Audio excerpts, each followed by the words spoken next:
অবস্থায় রয়েছে আলিপুরদুয়ার জেলার কালচিনি শহরের নিকাশি ব্যবস্থা। এতে সমস্যায় পড়েছে এলাকার বাসিন্দাদের থেকে শুরু করে ব্যবসায়ীরা।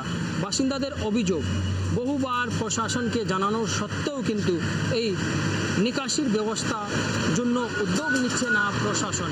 আমাদের এই বিধানসভায় অনেক সমস্যাগুলি রয়েছে, তার মধ্যে আমাদের যে কালচিনির যে জল নিকাশির যে ব্যবস্থাগুলি আপনারা তো দেখেছেন কি অবস্থা। আমি আগেও যখন বিধায়ক হয়েছিলাম তারপরও আমি যে গ্রাম পঞ্চায়েতের কত ফোন আসছে, কত কাজ হচ্ছে সেটা আমরা নিজেই দেখেছি।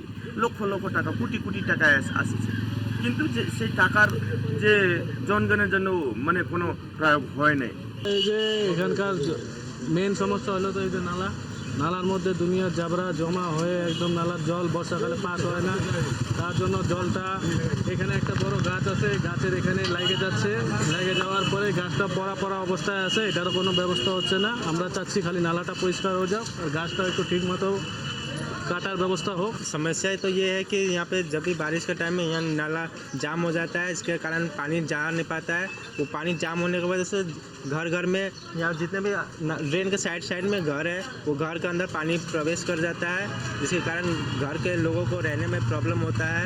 থেকে আমরা করেছি, এখন জেলা পরিষদে আমাদের 11/165 আমরা এস্টিমেট দিয়েছি ড্রেনের। তারপরে এদিকে চৌপতিও যত ড্রেনগুলি আছে আমরা যত তাড়াতাড়ি হয় আমরা জিপির থেকে হোক বা সমিতি থেকে হোক বা জেলার থেকে হোক আমরা এই কালচিনি যে জলের সমস্যাগুলি যেটা আমরা বৃষ্টির আগে আমরা নিশ্চয়ই ওরা ব্যবস্থা নেওয়ার পদক্ষেপ নিব। আদৌ কি এই কালচিনি এলাকার বাসিন্দাদের সমস্যার সমাধান হবে? আদৌ কি এই নোংরা আবর্জনার পরিষ্কারের জন্য উদ্যোগ নেবে প্রশাসন? আদৌ কি কালচিনির এলাকার নিকাশি ব্যবস্থা ঠিক হবে? আমার শহর কালচিনি থেকে অজয় শাহ, কলকাতা টিভি।